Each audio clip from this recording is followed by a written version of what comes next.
দেখি জেনিকে বলি ছাদে যাবো জল দিতে, তুলসী তলায় যাই নাকি। জেনি ওপরে যাবি? হ্যাঁ ওপরে জল দিতে যাবো, চলো ওপরে। যাচ্ছে আজকে, তাহলে ইচ্ছা আছে ওপরে যাওয়ার। সবসময় কথা শুনি এরকমটা না।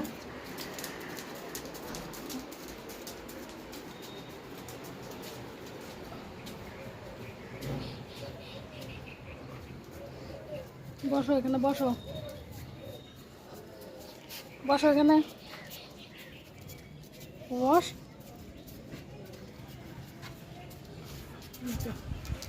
আমি এখন জল দেবো মন্দিরে, আরও বসে থাকবো।